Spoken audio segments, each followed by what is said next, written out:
what did my father give me? Competitiveness, will to win, energy, enthusiasm for the job. And then, there's certain things that just kind of stick into your mind and become ingrained in your philosophy. One of those, my dad felt like you have to be able to demonstrate. And I remember him saying, like, he'll know when it's time to retire, when he can no longer get out on the floor and demonstrate footwork. And so being in shape became something that was super, super important in my life. I scored a lot of points and thought I was a dominant player. And my dad said, if you want to make it and become a college basketball player, you need to be a sewer rat. And I'm like, what's a sewer rat? And he goes, go back and study what a sewer rat is. Like, they're hard to kill. They're nasty. They're grimy.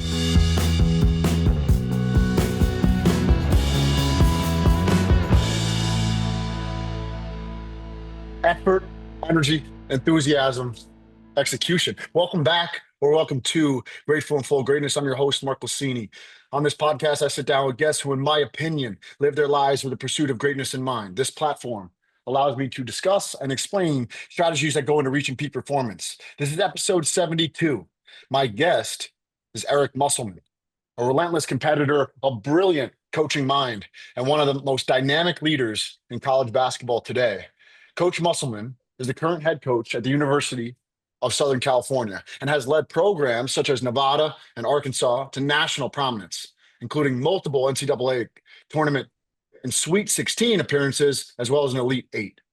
Before his massive influence at the collegiate ranks, he spent years in the CBA and NBA, including stints as a head coach of Golden State Warriors and Sacramento Kings, making him one of the few coaches out there with extensive experience at both pro and collegiate levels. It's pretty obvious to me Coach Musselman has a contagious passion for people, player development, and winning. I'm excited for our community to listen and to relate to his tenacious trajectory, high performance philosophy, and coaching style. Thanks for listening to that, Eric. And without further ado, Coach Musselman, thanks so much for carving out the time. No, I appreciate having me on, Mark. Look forward to the conversation today. In studying your trajectory, I saw it. There was a common theme in the fact that you seem to go into these programs and make a significant impact right away from a cultural level. I guess I would ask you, how do you handle that challenge, and what does your approach look like when you head into a new locker room? Yeah, I think, first of all, just from a background standpoint, my father was a coach. So I grew up in a household watching him have team meetings, watching his first team meeting, watching how he built together a team. But there's certain little snippets of my life growing up that, become like life altering in certain aspects. So I'm in elementary school. We're in San Diego, California. My dad just leaves the University of Minnesota. He's going to coach the ABA San Diego Sales. At our dinner table is Paul Brown, the great NFL coach. And they're having a conversation about the first team meeting. So it was my dad's first experience into pro basketball from the collegiate level. And he wanted to learn from Coach Paul Brown on what that first team meeting was like. And the conversation, cliff notes were pro players are going to decide within the first 30 seconds whether you're believable, whether you're trustworthy. Players in tennis sniff out anything that's not authentic. So because of that experience, that first team meeting, and actually when you think about college, it starts with the first time that you have a recruiting conversation with the player, you're setting the tone to either separate yourself or move yourself further behind your competition. So preparation from a meeting standpoint, meaning every pre-practice has to be well thought out, has to be pre-planned on what delivery you're going to go with, not only the delivery, but then also what's the message, what's the theme, and then how quickly can you get that theme and message across to your team without being too wordy. All those things are super important. And then obviously the bonding standpoint, with today's college landscapes for college basketball, a lot of times you're only returning between 1 to 4 players. And so you're building a new program. You're creating a new culture every day. It's not like 10 years ago where you might have 8 or 9 players returning, and it becomes a well-oiled machine, and it becomes a player-run program. Those days are very, very difficult unless you're at a place for definitive time, and you're not having anybody transfer out. So there's a whole bunch of stuff I look at that go into really building a team. And there's a whole bunch of chemistry stuff and off floor things that you do or that we do. Every Friday we have what's called Final Four Friday. That's kind of non-basketball related, that we try to do something to get to know each other better. And then every practice, the first 13 days of practice, we have a thing called Get to Know. It's got a map of where that player is from, where that player has lived, and then certain bullet points about that player's life outside of basketball. And then the player has to tell his teammates 5 things that his current roster would not know about him. And then after that, we end up doing a little 2-minute highlight tape to try to let our players see their new teammates' strengths on the floor. So we try to accentuate, build confidence that way amongst team members. I mean, outstanding. There's so much I have written down already in terms of building trust and the belief and the antenna going up. I think I want to pull off the word authenticity, auto meaning self. And sometimes individuals go into a locker room and they try to be somebody they're not for the sake of being liked and putting forward a persona. And there's this idea in sports psychology of emulate until you can innovate. And you brought up your father there, when I was studying for the preparation of this podcast episode, that father-son connection, even at the pro level and all the way through the ranks. How did you go about emulating and copying the fundamentals that you saw that made him great while also spinning off and being your true authentic self from an innovation standpoint? Yeah, I think there's a whole bunch of stuff in that. Like, what did my father give me? Competitiveness, will to win, energy, enthusiasm for the job. And then, there's certain things that just kind of stick into your mind and become ingrained in your philosophy. One of those, my dad felt like you have to be able to demonstrate. And I remember him saying, like, he'll know when it's time to retire, when he can no longer get out on the floor and demonstrate footwork. And so being in shape became something that was super, super important in my life. Watching my dad work out 2 hours a day, watching him lift weights with his own current roster. All those things are little things that I've tried to implement as well. So I just think there's so much that goes into who you've worked for. And then instead of trying to, copy, or to me, it's always about how do you take something great that you've seen someone else do and then implement into your own creativity. So I look at the coaches that I've worked for. Doc Rivers, what was he just elite at? And it was his pregame speeches. He loved boxing, and he always had boxing relatable stories for our team. And for me, it wasn't necessarily boxing. I took what I loved, which is Major League Baseball, and tried to incorporate terminology for our team, pregame speeches. But each guy that I've worked for has had one unique skill. Chuck Daly was an absolute master at not letting his emotions carry into the locker room, the team huddle. He was, when he spoke, everybody listened. Ownership, management, players, assistant coaches. There were very few words. The words were all impactful. And I can go on and on with people that I've not only worked for, but also worked alongside. So I was an assistant coach next to Tom Thibodeau with the Timberwolves. So I've learned so many things from Tom Thibodeau, the seriousness, the preparation of film. Scotty Brooks was an assistant coach with me.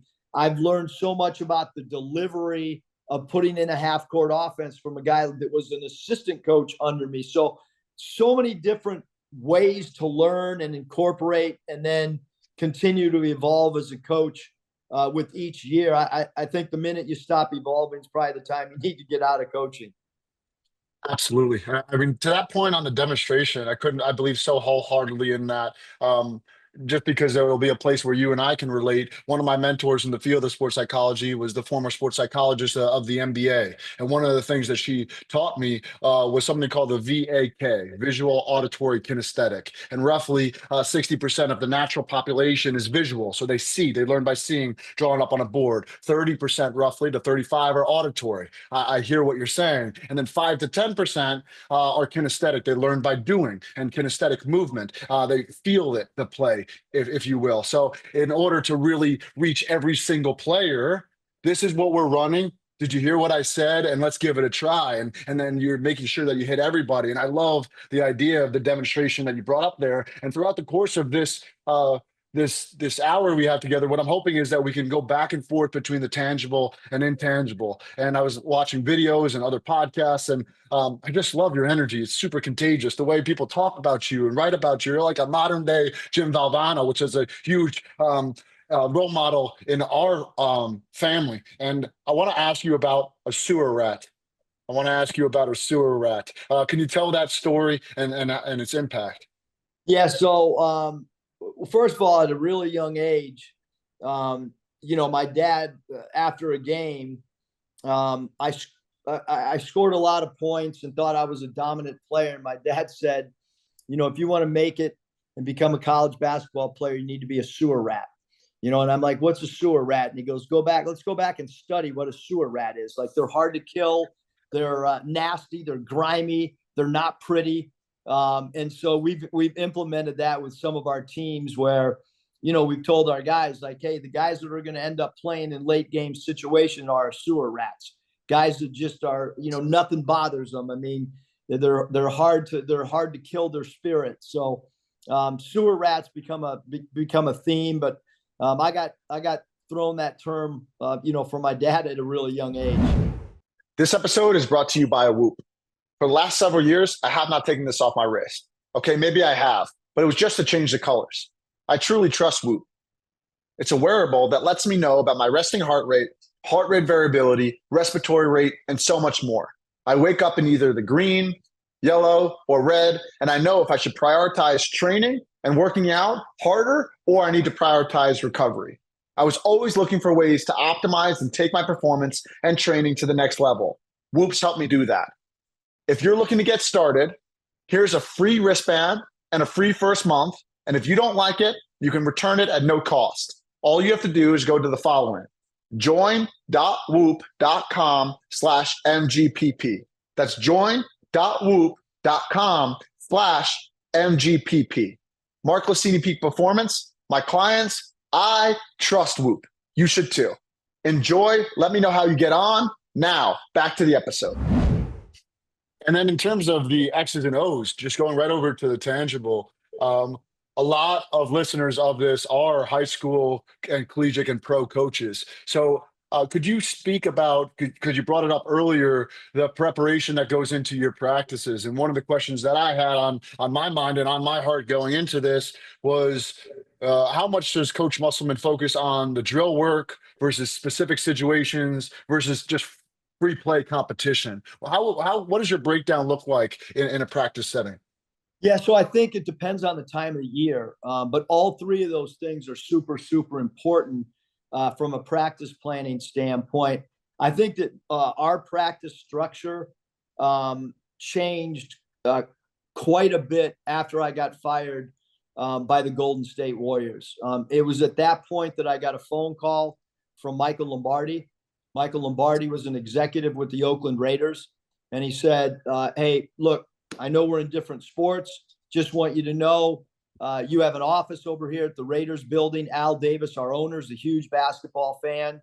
If you want to come watch game tape, if you want to make phone calls in an office setting, by all means, come and join us over here at the Raiders. And I ended up doing that, not for the office space or to watch basketball tape. I did it to try to learn. So I hung out with Michael Lombardi. I would go to practices, and I became fascinated with how a football practice is structured, from the 2-minute drill. All of a sudden now I'm thinking, all right, wow, every practice, instead of the 2-minute drill in football, we needed to have last 2 minutes of a basketball game, every situation defensively. What if we score a basket with 12 seconds left? What are we going to be in? Well, we're in what we call prevent defense. Prevent defense means we pick up the ball, we declare a man, and we do not foul under any circumstances. So no celebrating after a late game shot. So all these philosophies after watching an NFL practice, and then the drill work when NFL offensive linemen are working on footwork and technique, and they're drilling it over and over and over. I started saying, well, we have to do that more in basketball. We need to have footwork drills in pick and roll, both with the big man and the guard ball handler. So took a ton of stuff from football. And then back to the question of how it's structured, we like to go, instead of stretching and warming up, we try to come up with drills that are basketball centric to get our players to warm up. So it might be full court ball handling drills. It might be our full court opportunity break, which is a 5-man break that you flow into after a missed basket. And then we go from there into our more skeleton work, team structure, 5-on-0 things, and then we'll jump into live play. And then we always finish up with late game scenarios, whether it's, what are we going to do if we're -3 and we only have one foul shot and there's under 4 seconds? Where are we going to miss the foul shot? Where's the ball going to be tipped? Who's going to set a screen for somebody that can potentially get the shot? We spent a lot of time on jump balls, trying to win the jump from a psychological standpoint. Can we not only win the jump, but score the first basket in a basketball game? So there's a lot of like special situation things that I've taken from other sports and tried to incorporate into our own practice. Outstanding. On the performance psychology side, I have a blog called Intentionally. It's one of my favorite words in terms of intention and specificity. There's this line I heard: the more specific, the more terrific. And the reason why that's important to me is because anxiety is unfocused fear, right? So if we have performance anxiety in basketball, it's like too many things could possibly happen that we're not planned for. So when you have a fear or an obstacle, identifying what that might be, whether it's a full court press or otherwise, is extremely important to plan around it. In terms of me double clicking one last time, I heard you talk about a third and fourth read, right? I thought that was an interesting thing because you don't really hear that, right? Here's the play, here's the scheme, but I heard you talk about third or fourth read, and I wanted to ask you what that meant to you, because that seemed to me like a nuance that goes above and beyond just a normal set. Is that accurate?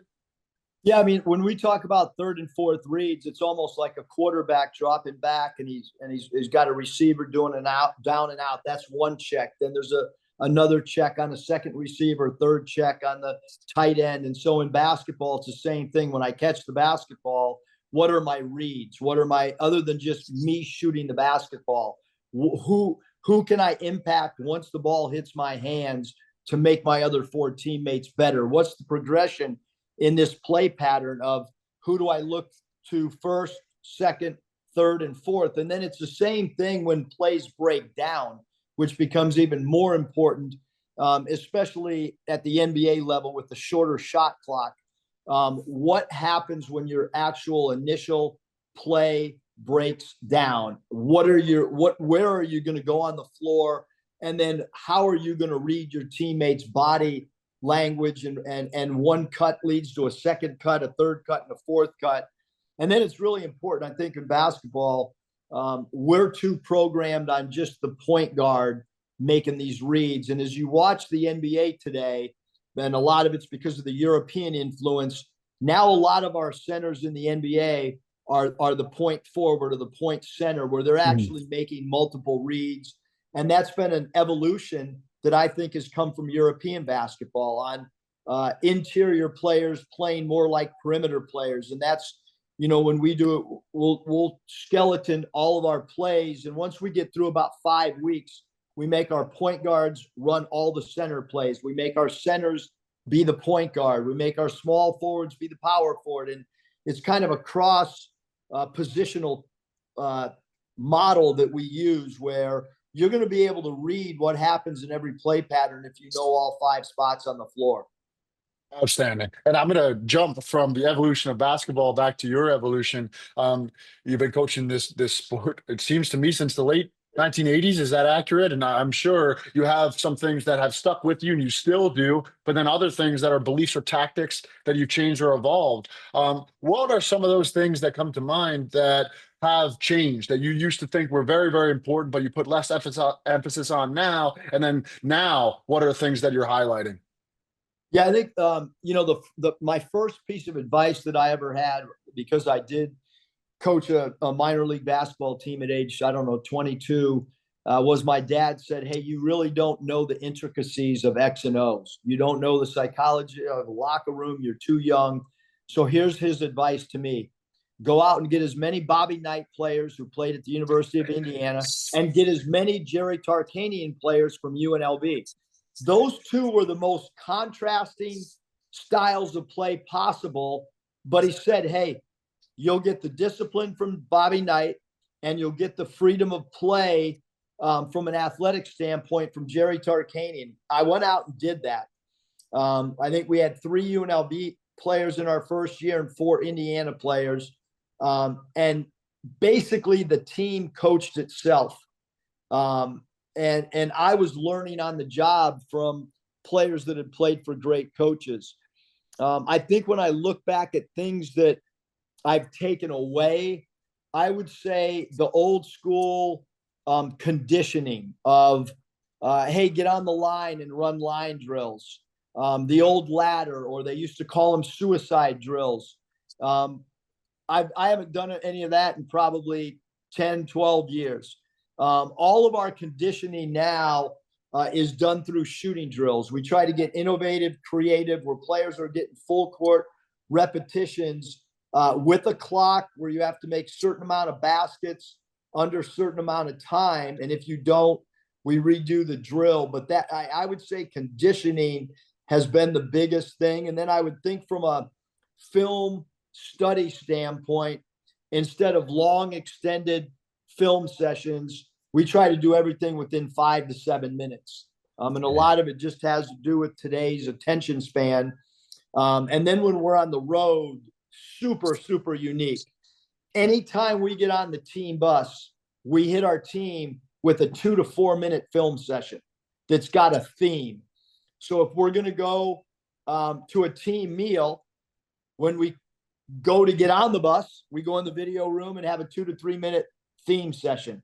When we come back from the team dinner, before they go up to their hotel rooms, we hit them with another 2 to 3 minute film session. When we come down for breakfast, we hit them with the 2 to 3. When we leave breakfast, we hit them with just short bursts of some type of theme, instead of the drawn out 30 to 45 minute film sessions. It seems to me that's a push towards more efficiency. And what climbs in my head, and it seems to me that you are on the same wavelength as me, is that mental toughness is extremely important. You were sharing about your comebacks against New Mexico and Texas and Cincinnati. How do you balance this delicate dance of being efficient, right, with the short bursts and making sure you cram the most amount of productivity in a short amount of time, with the mental toughness that came with old school conditioning, that came with putting them in really tough situations so that they have that will to win late in the game when the probability is very low? Yeah, so I think a couple things on the probability when it's really, really low. It starts now with us showing clips of down 26 at New Mexico, and then having a walk-on go in a game and hit a 3 with 2 minutes to go, and we're still down 9 points, and then we come back and win the game. So you show the clips, you talk about what happened, and then you talk about never losing belief. Then you can go to the Cincinnati game, down 22 points with 9 minutes to go in an NCAA tournament game. And you talk about, hey, philosophically, we made a decision. We were not going to guard Cincinnati's point guards. We were going to let them take open shots. We needed great belief from our team to take the risk of doing that. And then that gamble pays off and you advance to a Sweet 16. So I think it's that. And then it's also in the summer, in the off season, going through things like, hey, this is what our locker room is going to look like at halftime. Here's some of the conversations that are going to happen. And then here's the response that we expect out of you guys. And we'll even role play where, hey, you make a mistake, you turn the basketball over, you look over, the coach sends a substitution in for you. At that moment, how are you reacting when you're leaving the floor to going to the bench? What is your body language going to look like? You are your own self. You have your own corporation, each of you. What do you want that corporation to say as you take that first step to the 15th step and you're getting to the bench? Is it going to be one of, hey, I'm above it, I'm taken out of the game, I'm going to support my teammates, I'm all about the win? Or are you going to, put a spotlight on yourself and walk off the floor, shake your head, not slap your teammates 5? What do you want the TV audience? What do you want the 15,000 that are in the arena? What do you want them to think about you? This isn't about your team when you're getting subbed out. What are you exhibiting to the basketball world at that moment? And so you got to talk about that in real time. We have to talk about if a teammate misses a free throw and it costs us a game. How are we going to pick his confidence up to get him ready for the next game? All those things, I think, have got to be discussed well in advance of them actually happening. It was a great lesson from Chuck Daly. He'd start every training camp. This is how we are going to react after a loss in the locker room. I'm coming in the locker room. We got to go fly out to the next city. We're getting out of the locker room as quick as possible. Get your ice bags, get them on the bus, get them on the plane, no wasted time. And his thought process was, with the 41 road games, if we could save ourselves 5 to 7 minutes on every road trip, think about that, how that adds up once it gets to playoff time. It's just a masterclass right there, Coach. Well, never losing belief is something I have deeply underlined a few times. I love your point about body language and being your own corporation. A mentor said to me, BYOB, which stands for be your own boss and leading your own life. And I love how you continue to bring up this demonstration and repping that out and putting them in adverse situations. So it's not like, oh, I've never been here before come season time. The idea that you provoked in my mind is this idea of thinking versus believing versus knowing. And thinking is just like a cloud that passes. Belief is when the clouds get together. It's repeated thoughts that get some emotional charge to it and never really losing that. And then the knowing is the repped out experience of it. So now it's ingrained and embodied, put into the body. And you have that emotional charge. So now you have clouds coming together, thunder and lightning, and it's raining. And you have that kind of, you deeply know. And I really think about that because it's not just a thought we're going to do every once in a while. It's got to be repped out until that thread becomes a cable. So that was just really brilliant. And I guess it leads me into asking you a question about the current climate of recruiting. And I wanted to ask you it earlier about when you were talking about Bobby Knight versus the discipline and freedom and getting the right people in the locker room. What are you looking for in these recruits nowadays? Has it changed, or is it the same thing when you're looking at the portal and the new environment? No, well, I think certain characteristics, you got to find players, in my opinion, that fit your personality as a head coach or a leader. And so for us, what we do every off season is we talk about who had a successful season for us. And then once we identify the 2 or 3 or 5 or 6 players that had a really good season, why did they have that? It's not just points, but what characteristics did they exhibit? It always comes down to the same thing: toughness, will to win, desire, effort, energy, enthusiasm. And then the guys that might not have had, it's pretty much the same thing. Lacked some toughness, either mentally or physically. Lacked an ability to bounce back in tough times. Lacked the ability, if the role wasn't what he anticipated, how did he figure it out or not? And so I think those core things never change. I do think with name, image, and likeness, revenue share, at the NBA level, NFL level, MLB level. It's the same thing when a player gets a max contract. How is that player going to react once he has the comfort of a long-term contract at the pro level with a lot of money, or at the collegiate level? It could be the first time in a player's life that they now have life-altering money. How is that going to affect that player's preparation? Is there still the drive to win if your bank account doesn't change based on a win or a loss? And so now recruiting becomes even more important. It's not just these characteristics of toughness, skill level. Now it's what's the player's true makeup? Are they a competitor at their core? Why are they playing the sport?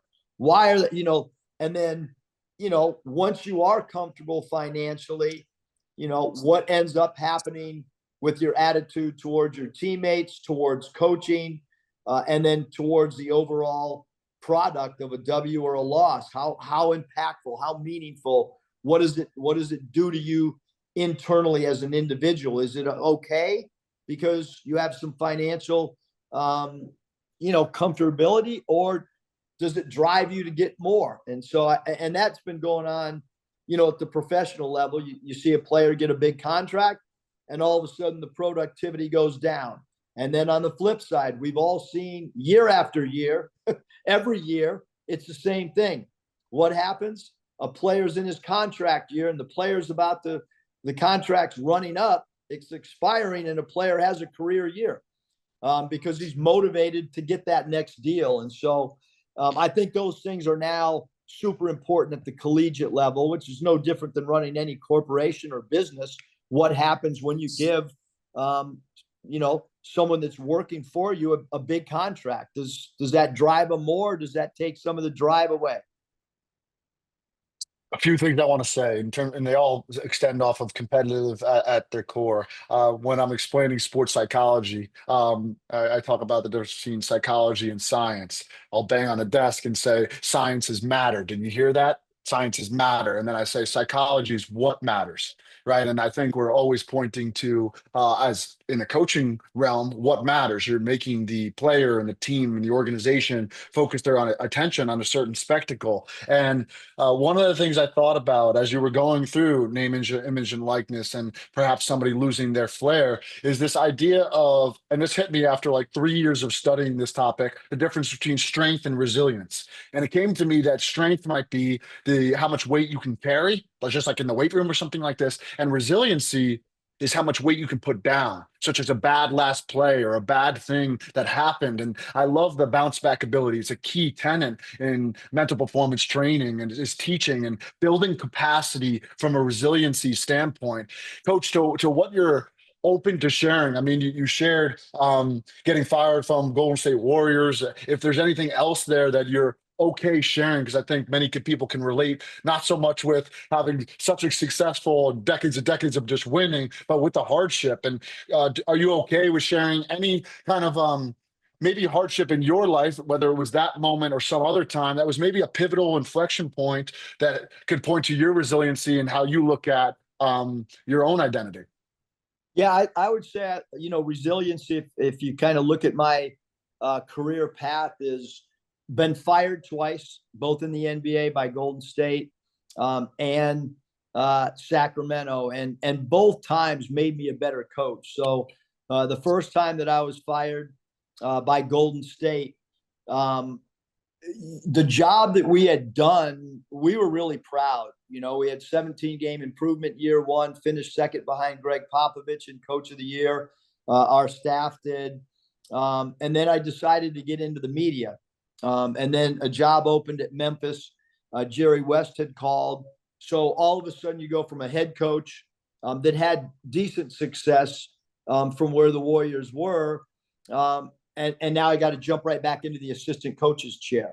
What a great experience. What a humbling experience to go back. And, as an assistant, you really, really got to serve. You know what I mean? Like, you're not doing interviews. You're sweating with the players. You're rebounding for guys at night. You're the first one in the office in the morning. So all those things it twists and turns. So I go from a head coach right back to that chair as an assistant coach, and just doing everything I could to try to help Mike Fratello prepare for the game, make his job easier. So I think that was one perspective that just like, and then when you get another head job, you understand what assistant coaches go through as well. And then getting fired from Sacramento was an incredible experience. I had just gone through a divorce. It was a time in my life where I said, you know what, I'm going to go back and be a dad to my two sons and be the best father that I can. And I did that for 3 years. It coincided with how many years Sacramento owed me my money. And so I wanted to be a dad the entire time that I was bringing in an income. And then I had to make a decision. All right, been fired twice as an NBA head coach. What am I going to do? Well, I said, I'm going back to the G League as a head coach. I'm going back to the minor leagues, and I'm going to prove myself. I'm not going to go back as an assistant coach. I want to go back and be a head coach, be a leader of a program, and try to dominate. And we had two dominant teams, one in Reno, and then the Lakers G League team in LA. That did not bring me back to an NBA head coach. Another humbling experience. So from that, I go, all right, maybe I go the college route, which is what I did. 2 years at Arizona State. I thought NBA head coach 2-time, G League coach of the year. I'm going to get a college job after 1 year. It did not happen. Year 2 at Arizona State. Still don't get a head job. Now I move my family back to the Bay Area. I'm going to get out of coaching. Get a phone call from LSU as an assistant. Get a phone call by Phil Flip Saunders with the Timberwolves, both to be assistant coaches. And at that point, a true defining moment. Was I going to continue in the college route and go to Louisiana, not knowing the head coach? I had never met Johnny Jones. And my wife said, hey, let's take a leap of faith. I got remarried, and Danielle made a great decision. Let's stick to the college one more time. And then I get the Nevada job, and then the Arkansas job, and we're 2 Elite Eights, 4 Sweet 16s. But there was a time, and this is super important. There was a time after 2 years as a college assistant coach, 2-time NBA head coach, a lot of minor league head coach, that I could not get an interview. I remember calling San Jose State and begging them for me to just drive to campus and to get 5 minutes in front of the athletic director. And all this experience in winning at the minor league level, having success at the NBA level as an assistant and head coach, could not get a bite. Sent a letter to a school called Campbell, the Campbell Camels, did not get a response back. And so my inner drive, I think about that stuff all the time. There has not been one night before an NCAA tournament game where I didn't basically put myself in a closet with no light, no one talking, and think about not getting an interview at San Jose State, people not believing that the background I had, people saying that I couldn't recruit. All those things have driven me, as the book on my dad was written, Obsessed. I think to some degree, you can get obsessed with trying to win at certain points in your career. This episode is brought to you by Thorne Health Tech. Which company do you trust when it comes to your health? Thorne Health Tech provides over 190 supplements and products necessary to avoid deficiencies and optimize mental acuity, holistic health, speed, strength, and conditioning. For years, I've taken their amino complex, whey protein, and elite multi AM and PM vitamins. I'm proud to represent Thorne. Why? Because their quality of products is the highest, as well as purity and potency of every supplement. They're backed by the Mayo Clinic. The raw materials that go into the supplements are NSF certified for sport, as well as tested and retested to meet Olympic standards. So if you're looking to optimize your performance and get to the next level, whether it's to meet your protein thresholds or just optimize holistically, trust Thorne. To get started, enter your email and enjoy 25% off at thorne.com/u/Mark Glicini. That's thorne.com/u/Mark Mark Glicini. Enjoy. Now, back to the episode. Thank you so much. I mean, I don't know what else to say besides thank you to that because inside the word relationships is the word relate, and many people can relate to being so close to things and coming up short. And I think in order to take somebody to higher ground, you got to find common ground. And I think many people can listen to those last few minutes and be like, yeah, I felt that exact same way in this part of my life. Before I get to the next question or next topic, if you don't mind, I want to go inside that desert that you were in, right? Where you're kind of like probably questioning, right? Were you losing faith? What were you saying to yourself at that time? Were you thinking about maybe it's not in your DNA, coach, but what were you really telling yourself during those years? Yeah, I don't think that I never lost confidence at all.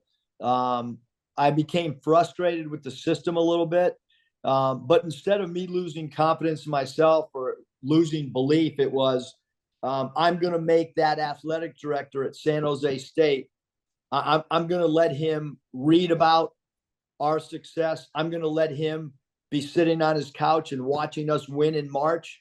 That is what drove me. And I keep bringing up San Jose State because then I get the job at Nevada, and you can look at the scores every time we played San Jose State. Like it was, I mean, I took it to heart, you know what I mean? And so, but certainly I think, especially in any leadership, like leadership can be lonely. It really can, I think about the camaraderie that I've had as an assistant coach with other assistant coaches, and it's definitely a different chair when you're a head coach. And then, the responsibilities that you carry, to try to help your staff, your players, not ever get fired, right? So there's a whole bunch of stuff that gets unwrapped and all this stuff. But I do believe if you're there's very few coaches that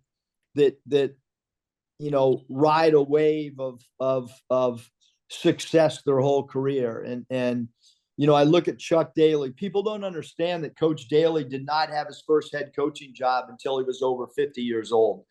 Tom Thibodeau's one of my best friends, and this is a really this puts things in perspective. So I got a head job at a super young age. I got a second crack at a head job at another very young age. Tom Thibodeau, on the other hand, was grinding as an assistant coach, and year after year became a little bit more frustrated.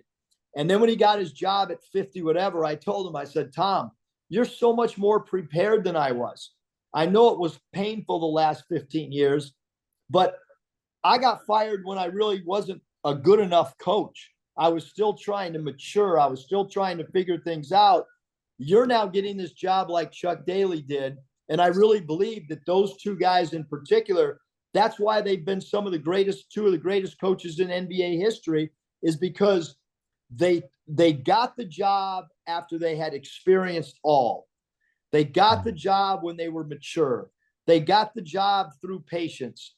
And sometimes, you can look at a young coach has success at the top of the, at the top of the coaching ladder. That guy's probably going to find some rough times. There's very few coaches that get a job at a young age and then just continue to ride it. It's hard to do, but I do think that there's a lot of coaches that when there's patience and they get hired at a little bit older age. I'm a way better coach at 60 years old than I was at 35. Way better. But I had way more opportunities and way more interviews at the NBA level when I was 35 to 45. I was getting interviews for head job, a lot of them. And I look back and I say, wow, what a wacko system we have. And the experienced guys, the guys that have been, you're always a better coach after you've been fired. You're always a better leader when you've had to hit hard times. I said this on my last podcast, but I didn't say it to you, but I want to bring it up.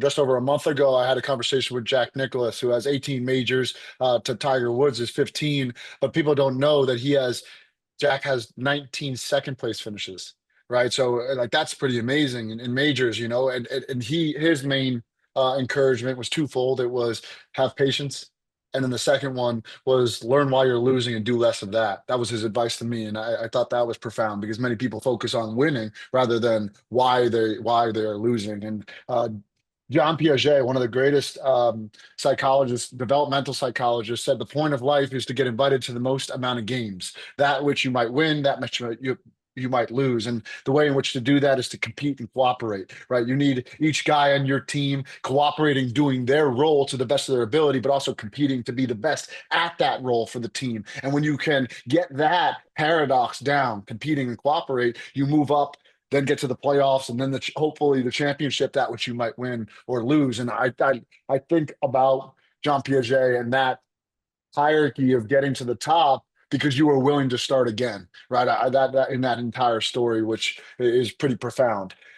Enough about Doc and Chuck and Tim. I want to go to you and the fact that you've been able to bring multiple players to now win NBA, get to the NBA, and then win NBA championships. And I think that gets not every coach does that. So I guess if you don't mind, could you point to maybe one, two, or three things that you do from a player development perspective that breeds NBA players and then NBA champions?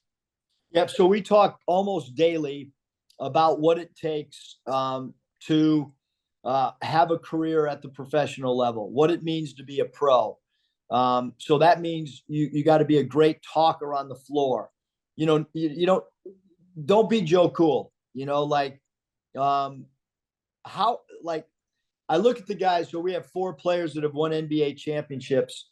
All those guys played within the last 4 years, and 4 guys to win a championship. And they all are great locker room players. And what I mean by that is in the locker room, they're great teammates.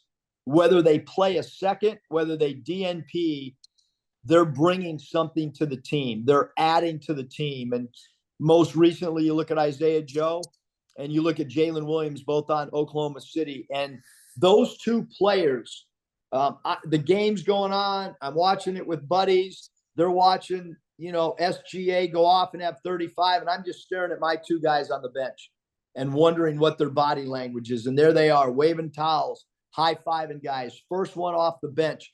So we talk about that, some of that stuff with our players quite often. Like, hey, in an NBA game, and if you DNP for 15 straight nights, what's your attitude going to be like? What's the energy that you're giving to the superstars on your team? And Moses Moody's won a championship with Golden State. Jordan Walsh has won one with Boston Celtics. But with all of our guys, the one thing that I want to get feedback back from the NBA is, hey, they understand what it is to be a true pro. They understand how to go hard in practice. They understand when you're executing 5-on-0 what it looks like. They understand to be there early pre-practice. They understand not to go to the locker room post-practice, to stay and get extra reps. And then most importantly, you don't have to accept your role as far as, hey, I'm the 12th man and I'm fine with that. But you do have to accept the role that you're going to be a great teammate for 48 minutes of an NBA game. And that's super important. And all of our guys that have made the NBA, from Nick Smith to Caleb and Cody Martin, all those guys, the reputation that they've gotten themselves is of being great teammates. There's a poem by Rudyard Kipling. I don't know if you've ever heard it.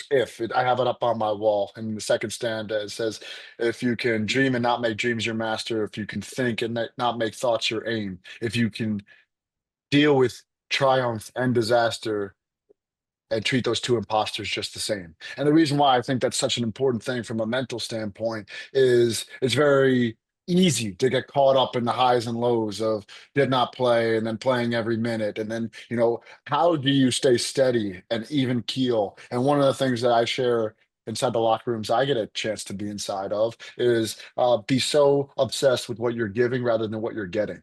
Because then you get outside yourself and it's not getting playing time. It's not like that. And it's actually the most selfish thing you could do because then you're not neurotic and self-conscious and in your own head. So, you want to be selfish, be selfless. And it's a really cool back and forth. We're about to land the plane here, Coach, but I want to ask you in terms of somebody from your team talked about your maniacal studying of leadership and how you study them and bring notes to your staff. And it's very evident to me through the course of this conversation how not just your journey and things that you've been through, but also your preparation and your studying and your constant reevaluation and evolution and learning. You're pouring that into and mentoring your staff, your peers, your players. One, I would ask you why and what's driving you to do that? Why not just continue to focus on your game? Why are you so obsessed with helping those that are on your staff as well? Yeah, so I read every day, 80 minutes. I go 6 miles 7 days a week on a treadmill. It's got to be under 80 minutes. And I read and highlight. And so I'll print articles on leadership the night before I leave the office. I'll bring them in next morning, get on the treadmill, and I'll cross out in the article all the stuff that I think is not important, so to speak. And then it might just be one paragraph from an article. It might be 5 sentences from an article. I do the same thing with the players. We'll text our players articles that I think are important for them to read. It might be about another player overcoming something. It might be about Caruso from Oklahoma City taking on the challenge of guarding Jokic, a center, even though he's a guard. So all the stuff that's reading, I just want to share. I want to get it out there. I used to do a blog and write for my thoughts down and share them with other people. I have an email group that I send a lot of these articles to, like Phil Nevin, who's a former Major League Baseball manager for the Angels, and TJ Bruce is the head coach at Long Beach State, Michael Lombardi at UNC football. All these guys, I share stuff, and then I also get stuff shared back with me from them, which is super important. But yeah, I know that we have staff members that don't read any of the articles, and I know that we have other staff members that are printing it out and putting it into a file. So I had a mentor do that to me. His name is Pat Williams, who is a longtime executive with the Orlando Magic, worked for the Philadelphia 76ers, has been trying to get a baseball team, Major League Baseball team in Orlando, Florida. Pat Williams would take articles and he would handwrite what he learned, what helped him grow from that article, and he would pass it out to people in the Orlando Magic office. And so I've taken that to now sending these things out to our staff almost daily.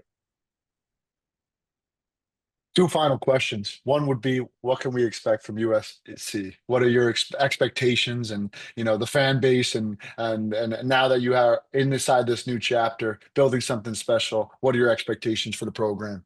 Yeah, our expectations are, to make an NCAA tournament and then to advance and make noise in the NCAA tournament. And so, we've done it at Nevada.